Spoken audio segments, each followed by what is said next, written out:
how you avoid that cycle of something terrible happens, Congress says, what do you need to stop this from happening again? And the FBI says, give us more power.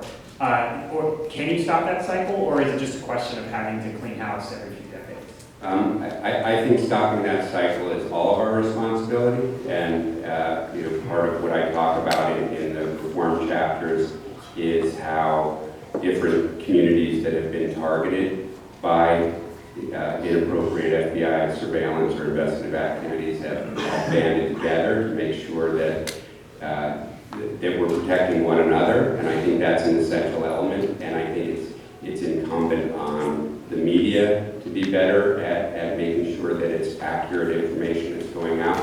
I mean, it's fascinating that we live in a very safe country. It's safer, and it's easy to make this argument for people who lived in New York in the 1980s and 90s. It's so much safer than it was just a few decades ago. And there are still problems, Chicago and Baltimore in particular, but we're much safer than we were 20, 30 years ago. There's much less terrorism of all kinds than there was in the 1970s. So number one, accepting that we're a very safe country and we have big problems that we need to solve, and worrying about these problems, if they're being handled appropriately by law enforcement, shouldn't be part of the public concern.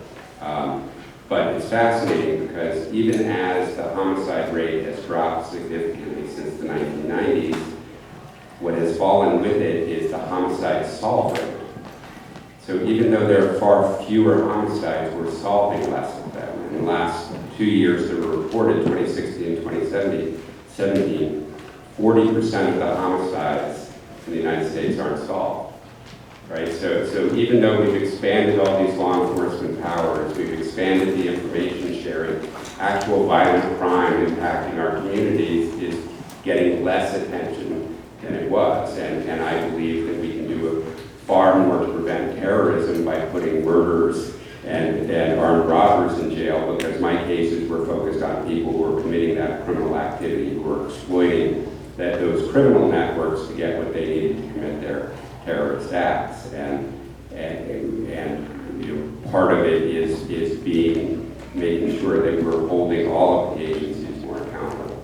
And there is an effort within state and local governments now to look at their participation in federal task forces.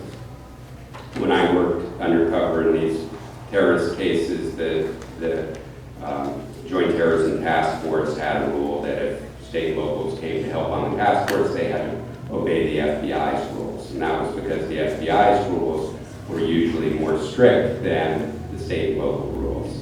Well, once those rules were watered down after 9/11, you were now having a situation where police departments working on the Joint Terrorism Task Force were being told that they should follow rules that were much looser than their own rules in their state and localities. So places like San Francisco and Portland finally said, we can't participate in these task forces because the rules are so lax. So there's an opportunity for, I think of it as the reverse of the civil rights movement, where you had the federal government stepping in where state and local governments weren't protecting citizen rights, where here you have state and local governments stepping up where the federal government is not protective enough of individual rights. So I think that's a good place to end, but Mike is going to be signing books right over there, so you should come over and you should get a book and you should have Mike sign it. Thanks to all of you for coming. Thank you to the Brennan Center for hosting, and thank you, Mike, for talking